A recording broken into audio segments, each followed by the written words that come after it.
சரோஜா, கோயிலுக்கு போயிட்டு வந்தா வேற எதுவுமே தேவையில்லை. ஆமா, கோயிலுக்கு போயிட்டு வந்ததுக்கு அப்புறம் இருக்கிற மன நிம்மதி இருக்கே வேற எதுலயுமே இல்லப்பா. வர வர நம்ம வாழ்க்கையில கோயில் தான் நமக்கு என்டர்டெயின்மெண்ட் ஆயிப்போச்சு. ஆசைக்காக என்னைக்காவது ஒரு நாள் சினிமா பார்க்கலானே அப்பா கிட்ட கேட்டா எதுக்கு எடுத்தாலும் பட்ஜெட் செலவுங்கிறாரு. அப்பா சொல்றதும் சரிதானே. பாவம், இந்த வயசான காலத்துல பத்திரம் எழுதி தரகர் வேலை பார்த்து சம்பாதிக்கிறா. நம்ம வரவுக்கு ஏத்த மாதிரி தானே நாம எல்லாரும் இருக்க முடியும். நீ ஒரு நிதி மந்திரி, அவையார் மாதிரி எதுக்கு எடுத்தாலும் அட்வைஸ் பண்ண ஆரம்பிச்சிருவேன். ஜாடி கேத்த மூடி, டாடி கேத்த லேடி. ஏய், அட்லீஸ்ட் கோயிலுக்கு போயிட்டு வரதுல நமக்கு சந்தோஷம் கிடைக்குதே, அத நினைச்சு சந்தோஷப்படு. என்ன நீ ஒரு பிலாசபர்க்கா? நிஜமா சொல்றேன், நம்ம வீட்ல 4-5 பொண்ணுங்க இருக்கிற ஃபீலிங்கே இல்ல. ஏதோ ஒரு பொம்பளை சாமியார் மடத்துல இருக்கிற ஃபீலிங்கா தான் இருக்கு. துண்டு பூ, துண்டு சோப்பு, ஆஃப்டர் ஆல் ஒரு ரிப்பன், அதையாவது கலர் கலரா வச்சுக்க முடியுதா? அப்பாவை கேட்டா ஒரு ரோலை வாங்கி எல்லாருக்கும் துண்டு துண்டா கட் பண்ணி கொடுத்துறாரு. நல்ல வேலை, டூத் பிரஷ் கட் பண்ண முடியாதே, வேற வழியே இல்லாம ஆளுக்கு ஒண்ணா வாங்கி கொடுத்துருக்காரு. அப்பாவுக்கு வேப்பங்குச்சி இருக்கிறது தெரியாது போல இருக்குக்கா. இன்னைக்கு அப்பா உன்கிட்ட மாட்டிக்கிட்டாங்களா? ஆத்தா, செத்த நில்லுங்க. கோயிலுக்கா போறிய? அப்புறம் கையில பூஜை கடை எடுத்துக்கிட்டு வயலுக்கா போவாங்க? இந்த லீலாக்கு எப்பவுமே கிண்டல் தான். வேலையோட வேலையா எனக்கு ஒரு அர்ச்சனை பண்ணிட்டு வந்துருங்கம்மா. தாராளமா பண்ணிடுறோம். பேரு நட்சத்திரம் தெரியுமாமா? பேரு கோமதி, நட்சத்திரம் கார்த்திகை. சரியா? ஆமாம்மா. ஸ்ட்ராங்கா பண்ணிடுறேன். சரிம்மா. ஒரு நிமிஷம் இருங்க. வெறும் அர்ச்சனை மட்டும் தானா, இல்ல ஸ்பெஷல் அப்ளிகேஷன் ஏதாவது இருந்தா சொல்லுங்க. உங்க சார்பா நானே சாமி கிட்ட ஒரு வார்த்தை சொல்லிட்டு வந்துடுறேன். அதெல்லாம் ஒண்ணு இல்லம்மா. சரி, போயிட்டு வரோம். எடக்கா பேசினாலும் நல்ல பிள்ளைங்க. வர வர நம்ம ஊர்ல சாமி கும்பிடுறதுக்கு நேரம் இல்லாம போயிடுச்சு.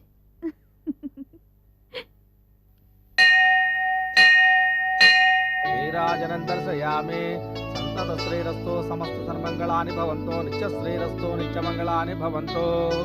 अर्चने यार पेर चिदंबरम पुनर्पूस नक्षत्रम पुनर्पूस नक्षत्रया तस्या चिदंबरम नामधेयस्य लीला आयिल्य नक्षत्रम अय्या नक्षत्रया तवते लीला नामधेयवत्याः सह कुटुम्बानां क्षेमस्थैर्य ऐश्वर्य भय आयुराग्य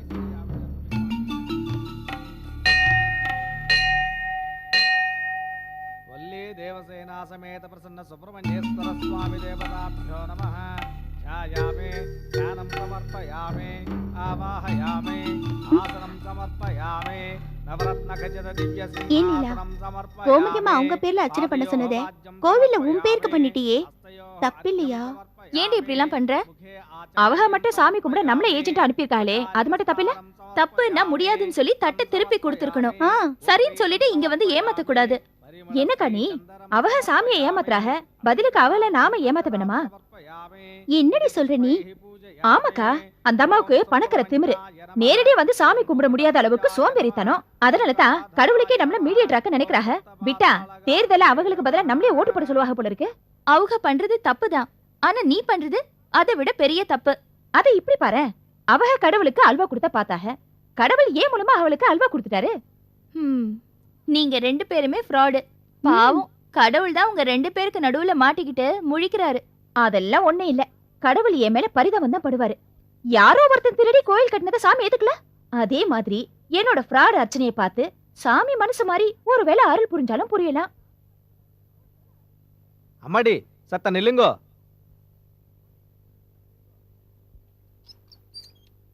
நேக்கு ஒரு வத்தா சேரல. என்ன பண்ணணும்? கோவில சத்த அலம்பி விடணும், கொஞ்சம் அலம்பி விடுறேல?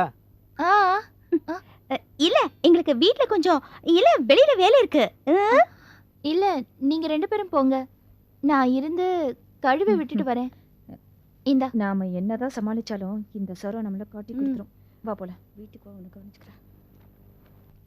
ஓம் ராஜாதிராஜாய பிரசன்ய சாஹினே நமோ வயம் வை ஸ்ரவணாய குர்மஹே.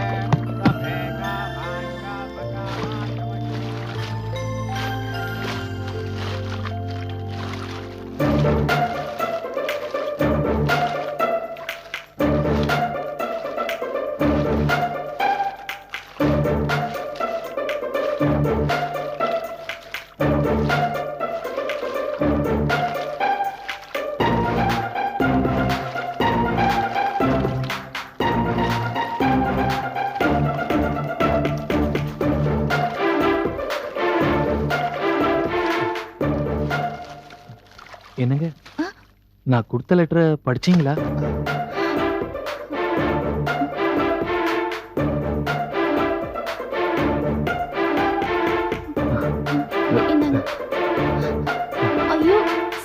புடிங்க, யாராவது பாத்திர இது போறாங்க. என்னங்க புடிங்க.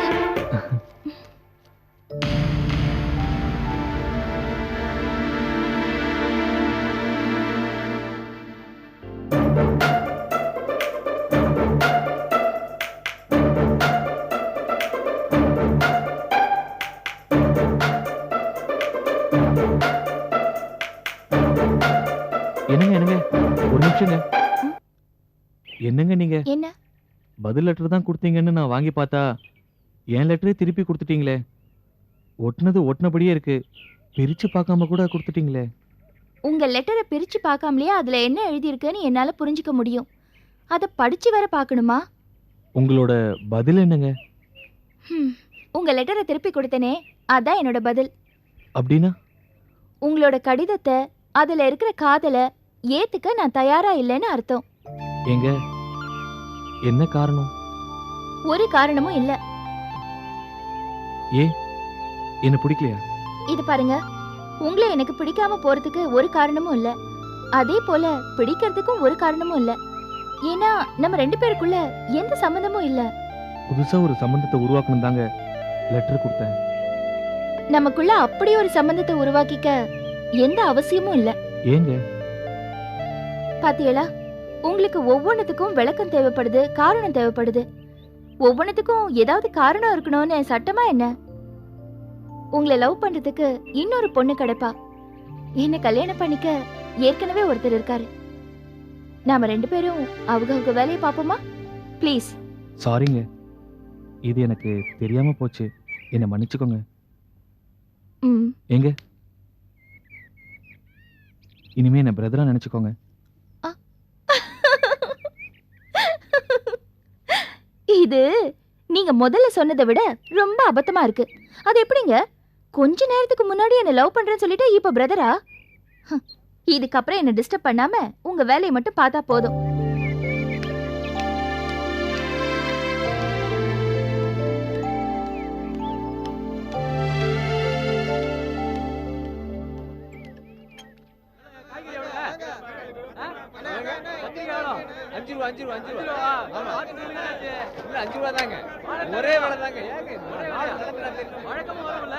வாக்கணப்பா உட்காரு. என்னப்பா சிவசாமி, சௌரியமா இருக்கியா? மார்க்கெட் நிலவரம் எப்படி இருக்கு? இருக்கு கண்ணப்பா, எதைங்க நம்பி வாங்கி ஸ்டாக் பண்ண முடியல. நாளைக்கு மார்க்கெட்ல நல்ல விலை போகும்னு நினைச்சு எதுக்கும் அட்வான்ஸ் கொடுக்க முடியல. என்னப்பா மாணிக்கம், ஓ முதலாளி இப்படி புலம்புறாரு? அவர் சொல்றதும் கரெக்ட் தானே. திடீர்னு பிரச்சனைங்கிறாங்க, பந்துங்கிறாங்க, வண்டி ஓட மாட்டேங்குது. குற்றாலத்துல இடி இடிச்சு கும்பகோணத்துல மழை பெய்யற மாதிரி சரக்கோட விலை மார்க்கெட்ல டப்புன்னு இறங்கி போயிடுது. நம்ம கையில எதுவும் இல்ல சார். எதையும் நம்பி பிசினஸ் பண்ற மாதிரி இல்ல மார்க்கெட்ல நிலைமை. பரவாயில்லையே, உனக்கேத்த ஆள் தான்பா மாணிக்கம். நீ சொன்னதை அப்படியே ஒப்பிக்கிறான். உண்மை எப்பவுமே ஒண்ணுதானே சார். பரவாயில்ல, நல்லா பேசுற மாணிக்கம். வணக்கங்க ஐயா. வா முரளி. நல்லா ஜம்முன்னு இருக்கிய. கல்யாணம் எல்லாம் நல்லபடியா முடிஞ்சுதா? நல்லபடியா முடிஞ்சுங்க ஐயா. சரி வேலை. சிவசாமி, இந்த தம்பி சொட்டு நீளம் விளம்பர படத்துல வருவான ஒருத்தன், அவன மாதிரியே இருக்காம்பா. எப்பவும் டீசல் வாடகையோட சுத்திக்கிட்டு இருப்பானா? ஒரு கிளீனர் இவ்வளவு கிளீனா இருக்கிறத நான் இன்னைக்கு தான் பாக்குறேன். அதான் கல்யாண ஜோருங்கிறது. என்ன மாணிக்கம், இவன் கூட கல்யாணம் பண்ணிக்கிட்டான், நீ எப்போ சம்சாரியாக போறதா உத்தேசம்? பாப்பா முதலாளி. என்னப்பா இப்படி சொல்ற? பின்ன என்ன சார், எனக்கு இப்ப வர சம்பளத்துல கல்யாணத்தை பத்தி எப்படி யோசிக்க முடியும்? மாணிக்கம், சம்பளம் பத்தலங்கிற எண்ணம் இருந்தா நேரடியா என்கிட்ட கேளு. என்னால தான் பிரம்மச்சாரியா இருக்கேன்னு என் மேல பழிய போட்டுறாத. அப்படி இல்ல முதலாளி, நானும் இந்த வேலையை தான் நம்பிட்டு இருக்கேன். எனக்கும் 30 வயசு ஆச்சு. என்ன நம்பி யாராவது பொண்ணு தரணும்ல. இப்பெல்லாம் படிச்சுட்டு வெள்ளை சட்டை போடுறவங்க தான் மதிப்பு. உழைக்கிறவனை நம்பி யார் பொண்ணு தரா? என்ன மாணிக்கம் இப்படி சொல்ற? உன்ன மாதிரி தெளிவா சொந்த கால்ல நிக்கிற பையனுக்கு பொண்ணு கொடுக்க கசக்குமா என்ன? நீ சரின்னு ஒரு வார்த்தை சொல்லுப்பா, மத்தத நான் பாத்துக்கிறேன். உனக்கு தெரிஞ்ச இடம் ஏதாவது இருக்கா? இருக்கு சிவசாமி. சிதம்பரம்னு ஒருத்தர் இருக்காரு. அவருக்கு 5 பொண்ணுங்க. ஒரு பொண்ணு கூட கல்யாணம் ஆகல. என்கிட்ட கூட அவர் பொண்ணுங்களுக்கு மாப்பிள்ளை பார்க்க சொல்லியிருக்காரு. அவருக்கு நல்ல பையனா இருந்தா போதும். நம்ம மாணிக்க மாதிரி பையனுக்கு பொண்ணு கொடுக்கறதுக்கு அவர் ரொம்ப சந்தோஷப்படுவார். பின்னென்ன, மாணிக்கத்தை பத்தி நீ கவலையே படாத. நான் சொன்ன அவன் காலி. நீங்க சிதம்பரத்துக்கு ஏற்பாடு.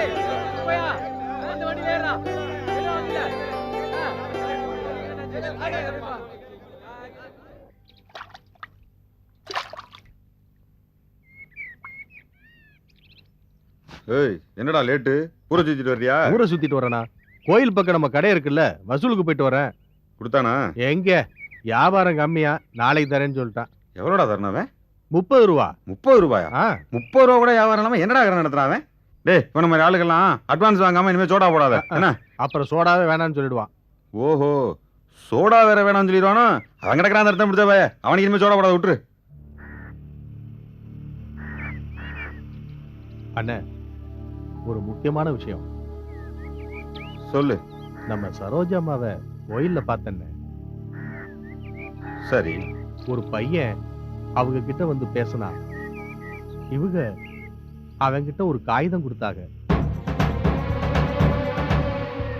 என்னடா சொல்ற?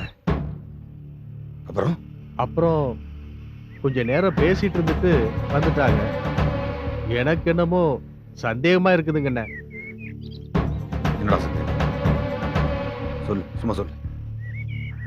இந்த லவ்னு சொல்லுவாங்களே, அந்த மாதிரி ஏதாச்சும். யாருக்கிட்டையும் பேசுனேன் தொலைச்சிருவேன். என்னன்னு பார்த்தறேன். பையனுக்கு படிப்பு அதிகம் இல்லை சார். பார்க்கறதுக்கு ஓஹோன்னு இல்லைனாலும் கலையா இருப்பான். ஆனால் நல்ல உழைப்பாளி. கடைக்கு சிவசாமி தான் ஓனரை தவிர மாணிக்கம் தான் எல்லாத்தையும் பார்த்துக்குவான். ஒன்று சொல்கிறேன் சார், இவன் பின்னாடி சொந்த காலில் நிற்பான். ஓஹோன்னு வருவான். நம்பி நம்ம பொண்ணு கொடுக்கலாம் சார். என்னை பொறுத்த வரைக்கும் பையனோட குணம் தாங்க முக்கியம். எனக்கு பிறந்திருக்கிற 5 பொண்ணுங்க ஆண் வாரிசு கிடையாது. அதனால எனக்கு வரப்போற மருமகன் ஒரு மகனா இருந்து நல்லது கெட்டது எல்லாத்துலயும் பங்கெடுத்துக்கணும். மாணிக்கம் ரொம்ப பொறுப்பான பையன் சார். நிச்சயமா உங்க குடும்பத்துக்கு ஏத்தவன். சந்தோஷம். எங்க குடும்பத்தை பத்தி உங்களுக்கு நல்லா தெரியும். அதனால நீங்க என்ன சொன்னாலும் சரியா தான் இருக்கு. எடுத்துங்க, மோர் எடுத்துங்க. ஆமா, சீர்தனத்தை வரலாம் எப்படி? அத சரோஜா, என்ன மாமா, பார்த்து வரக்கூடாதா? நான் பார்த்து வர்றது இருக்கட்டும், நீ இந்த தாமலையை பார்க்க மாட்டே. அதுதான் முக்கியம். என்ன சொல்றீங்க? நான் என்ன சொல்றேன்னு புரியலையா? யார் அவன்? நீங்க சொல்றது தெளிவா சொல்லாம ஏன் இப்படி கத்துறீங்க? கத்துறனா? நான் கத்துறனா? அம்மா கத்துறேன். மானம் போகுது நீ பண்ண காரியத்தினால. ஐயோ கடவுளே, நீங்க பேசுறது புரியாம நான் என்னன்னு பதில் சொல்றது? என்ன விஷயம் சொல்லுங்க. நீ கோவில்ல ஒருத்தனுக்கு லெட்டர் கொடுத்தியே, அதுதான் விஷயம். என்ன லெட்டர்? Love letter. கட்டிக்க நான் ஒருத்தன் கல்லு மாறு கையில இன்னொருத்தன் சவகாசம் தேவைப்படுதா? ஐயோ, இதான் விஷயமா? நீங்க கத்துற அளவுக்கு ஒண்ணும் பெருசா விஷயம்லாம் இல்ல. நீங்க உள்ள வாங்க பேசலாம். இந்த கதையெல்லாம் இங்கே வேணாம். யார் அவன்? சொல்லு சொல்லு. ஏய் போஷ், வேண்டாம் கத்துற. பொறுமையா இரு. எப்படி மாமா பொறுமையா இருக்க முடியும்? கோயில்ல ஒருத்தன் லெட்டர் கொடுத்திருக்கான். என்னம்மா இதெல்லாம்? அப்பா, நான் திருவிளக்கு பூஜைக்கு போனப்போ ஒரு பையன் எனக்கு லவ் லெட்டர் கொடுத்துட்டு போயிட்டான். நான் கோயிலுக்கு போனப்போ அந்த லெட்டர் அவன்கிட்டயே கொடுத்துட்டு உனக்கு வேற வேலை இருந்தா பாத்துக்கோன்னு சொல்லிட்டு வந்துட்டேன். இதான்ப்பா நடந்தது. நான் அவனோட லெட்டர் அவன்கிட்டயே திருப்பி கொடுத்தத மாமா தப்பா புரிஞ்சுக்கிட்டு இப்படி குதிக்கிறாங்க. இவ்வளவுதானா? ஏன்பா இதுக்கா இப்படி ஒரு ரகலை பண்ண? கொஞ்சம் பொறுமையா இருந்துக்க கூடாது? நான் என்ன பண்றது? 4 பேர் இருக்க கோயில்ல ஒரு வயசு பொண்ணு ஒருத்தன் லெட்டர் கொடுத்தா அதை நான் எப்படி எடுத்துக்கிறது? சொல்லுங்க. அதுக்காக எப்படியா தம்பி? நாங்க என்ன பேசிக்கிட்டு இருந்தோம் தெரியுமா? அப்போ கல்யாண காரியம். வந்த தம்பி சந்தர்ப்ப சூழ்நிலையை பார்த்து அனுசரிச்சு பேசியிருக்கலாம். இல்ல அந்த பொண்ணை தனியா கூப்பிட்டு விசாரிச்சிருக்கலாம். இப்படியா பொறுப்பு இல்லாம கூச்சல் போடுவாங்க? இது உங்க குடும்பம் தானே? ஏன்டா இப்படி ஒரு அவசரக்காரனா இருக்கு நீ? நல்ல வேலை சார். நான் உங்களை பத்தி தெரிஞ்சவங்க இருந்தாலும் சரியா போச்சு. இதே வேற ஒருத்தரா இருந்தா இந்த குடும்பத்தை பத்தியும் இந்த பொண்ணை பத்தியும் என்னப்பா நினைப்பாங்க? தம்பி, நீங்க இந்த வீட்டுக்கு மாப்பிள்ளையா வரப்போறவரு. ரொம்ப பொறுப்பா நடந்துக்கணும்பா. சரி சரி, இதான் சாக்குன்னு ஆளாளுக்கு திட்டாதிய. ஏதோ குடும்பத்து மேல ஒரு அக்கறையில இப்படி சத்தம் போட்டேன். இதெல்லாம் புரிய வேண்டியவங்களுக்கு புரிஞ்சா சரி. அம்மாடி, நீ உள்ள போமா. இந்த போசு பைய எப்ப திறந்து போறானா? விடுங்க சிதம்பரம் சார், நான் வந்த காரியத்தை பத்தி பேசுங்க. நீங்க சொன்ன இடம் ரொம்ப திருப்தியாவே இருக்குது. ஆ. மேற்கொண்டு என்ன செய்வான்? என்ன செய்யணும்? மாப்பிள்ளை வீட்டுக்காரங்கள வர சொல்றேன். சம்மந்தம் பேசி முடிச்சிருவோம். செஞ்சிருவோம்.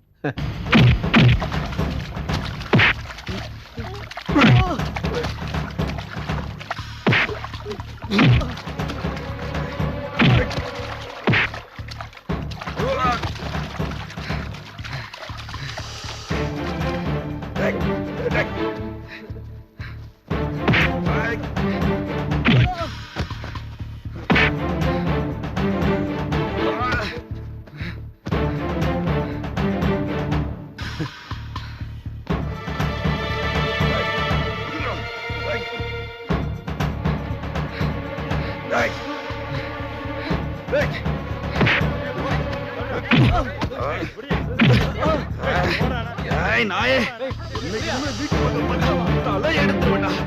நாயே, ஒண்ணு சும்மா விட மாட்டேன்டா டேய். காட்டு பையா போடா பண்ண கேக்குறானா திரும்ப திரும்ப அடிச்சிட்டியா? இவன் ஏமாளிடா. அந்த பொண்ணு பாத்தியா, இவங்கிட்ட நல்ல மாதிரியா பேசிட்டு இப்ப அவனை தூண்டி விட்டுருக்கான். அதான் வந்து அடிச்சிருக்கான்.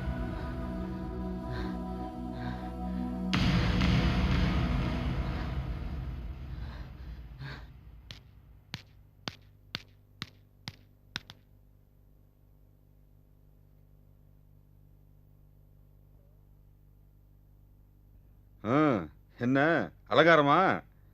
என்ன மாமா, நல்ல மூட்ல தானே வந்திருக்கிய? ஏன் இல்ல அப்படி கேக்குற? இல்ல, எப்போ நீங்க வீட்டுக்குள்ள வந்தாலும் சண்டையர் மாதிரி இல்ல வருவிய. நல்ல வேலை, அன்னைக்கு நீங்க போட்ட சண்டைய அந்த போஸ்ட்மேன் பாக்கல. பாத்திருந்தா நம்ம வீட்டுக்கு லெட்டரே கொண்டு வந்திருக்க மாட்டான். இனி அந்த பையன் ஊர்ல யாருக்கும் லெட்டர் கொடுக்க மாட்டான். எந்த பையன்? அதான் சரதாவுக்கு லவ் லெட்டர் கொடுத்தானே சரவணன் பையன். அவனை நடு ரோட்ல வச்சு செம குமுறிட்டு இப்பதான் வர்றேன். என்ன காரியம் பண்ணிருக்கிய? ஏன் அவனை அடிச்சிய? தப்பு பண்ணா தண்டனை கொடுத்தேன். ஐயோ பாவம், அவன் ஒரு டீசென்ட்டான பையன். ஆமா, அவனை அடிக்கிறதுக்கு நீங்க யாரு? தப்பு பண்ணா கண்டிக்கணும் சரோ. நீ புரியாம பேசுற. அவன் லவ் லெட்டர் கொடுத்தோடனே ஏன் கிட்ட மாமா கிட்ட சொல்லிருக்கணும். ஏன் சொல்லல? சொல்லிருந்தா என்ன ஆகும்? அந்த பையனை தேடி கண்டுபிடிச்சு அடிச்சிருப்பிய. இந்த ஊர் பூரா விஷயம் தெரிஞ்சிருக்கும். எது நடக்க கூடாதுன்னு நினைச்சனோ அதை அழகா நடத்தி காட்டிட்டிய. ஒரு சின்ன விஷயத்தை இவ்வளவு பெருசாக்கிட்டீங்களே. இப்ப இந்த ஊர் பூரா தெரிஞ்சிருக்கும் அந்த பையன் தான் எனக்கு லவ் லெட்டர் கொடுத்தான்னு. இதுதான் நீங்க எனக்கு வாங்கி கொடுக்கிற புகழா? என்ன தும்மு இருந்தா லெட்டர் கொடுத்துட்டான். கொடுத்துட்டான். ஏதோ ஒரு ஆசை இந்த வயசுல எல்லாருக்கும் வர்றது தானே. ஏதோ லெட்டர் கொடுத்தான், நான் திருப்பி கொடுத்துட்டேன். பிரச்சனை முடிஞ்சது. அதுக்கப்புறமா அவனை தேடி கண்டுபிடிச்சு அடிச்சேல. இதான் திமிரு. என்னமோ நான் பண்ணதான் தப்புன்ற மாதிரி பேசுறியே. ஆமா, நீங்க பண்ணதான் தப்பு. ஏதோ அவன் லெட்டர் கொடுத்துட்டான்னு சொல்லி அவனை போய் அடிச்சேல. என்ன ஏன் அடிக்கல? என்னையும் அடிச்சிருக்க வேண்டியதானே. பாவம், அவன் ஒரு அப்பாவி, அப்படிதானே? இப்போ உங்களுக்கு ரொம்ப சந்தோஷமா? போங்க இங்க இருந்து, போங்க. ஏன் என் மூஞ்சியை பார்த்துட்டு இருக்கீங்க? போங்க. அக்கா, அவரு நீ கொஞ்சம் சும்மா இருக்கியா? இந்த கண்ணாடிய பாரு பாரு. இதுக்கே உனக்கு நேரம் சரியா இருக்கும். பெருசா சொல்ல வந்துட்டா எனக்கு. ஒரு வேலைக்கு லாக்கில. அக்கா, கோயில வேலை பாக்குறாரே சரவணன், அவரே என் மாமா அடிச்சிட்டாரு. பாக்க அழகா ஜம்மன் இருப்பாரு. உனக்கு லெட்டர் கொடுத்தது பதிலா எனக்கு கொடுத்திருக்கலாம். நானாவது ரெஸ்பான்ஸ் பண்ணிருப்பேன். அதுக்கெல்லாம் கொடுத்து வச்சிருக்கணும். ஏய், நீ என்கிட்ட இருந்து அடி வாங்காம இந்த இடத்தை விட்டு போறது இல்ல. உன் வயசுக்கு தகுந்த மாதிரி பேச்சு பேசுறியா? நானே அதை நினைச்சு வருத்தப்பட்டு இருக்கேன். புத்தி போற போக்க பாரு. போட இங்க இருந்து. இவங்களை திட்டி என்ன பிரயோஜனம்? பாவம் அந்த பையன். அவன்கிட்ட மாமா சார்பா மன்னிப்பு கேட்கணும். இதுல மாமா பெருசா சொல்ல வந்துட்டாக. ஏதோ பெரிய ஹீரோவா ஹீரோ. நடு ரோட்ல போட்டு அடிச்சிருக்காளே. ச்சே, வெக்கமா இல்ல? என்னம்மா சாரு, ஏன் இப்படி சிடுசிடுங்கிற? என்னாச்சு? ஒண்ணு இல்லப்பா, ஒண்ணு இல்ல. தெரியும், நானும் கேள்விப்பட்டம்மா. ஒன்ன மாதிரியே எனக்கும் மனசு வருத்தம் தான். என்ன பண்றது, போஸ பத்தி உனக்கு தெரியாதா? ஆத்திரக்காரனுக்கு புத்தி மட்டு. ஏதோ வேகத்துல பண்ணிட்டான் விடு. இல்லப்பா, ஏதோ நான் தப்பு பண்ணிட்ட மாதிரி என் மனசு உறுத்திட்டே இருக்கு. அடடா, உன் மேல ஒரு தப்பும் இல்லம்மா. உனக்கு தப்பும் பண்ண தெரியாது. இதெல்லாம் வயசு கோளாறு. சின்ன பசங்க இப்படித்தான் அடிச்சுக்குவாங்க, அப்புறம் சேர்ந்துக்குவாங்க. எல்லாம் சின்ன விஷயமா விடு. நடு ரோட்ல போட்டு அடிச்சிருக்காக. அது தப்பு தான். யாரு இல்லைன்னா அப்படி பாத்தீங்கன்னா அந்த சரவணன் பையன் பண்ண தப்பு இல்லையா? லெட்டர் கொடுக்கலாமா? அவன் எனக்கு வந்த கோபத்துக்கு நானே அடிச்சிருப்பேன். என்ன உன்னை சாக்கா வச்சு போஸ் பைய ஊர் ஜனக்கு முன்னால பெரிய ஹீரோ கணக்கா அவனை புரட்டி எடுத்து விட்டான். அவ்வளவுதான். ஒண்ணுமில்லாம இல்லாம எல்லாம் சரியா போ. வேலையை கவனிப்போம். ஏய், நான் தான் சொல்றேன்ல, உன் மேல ஒரு தப்பும் இல்ல, உனக்கு தப்பு பண்ண தெரியாது. போமா, நிம்மதியா வேலையை கவனிப்போம். இதெல்லாம் போய் மனசுல வச்சுக்கிட்டு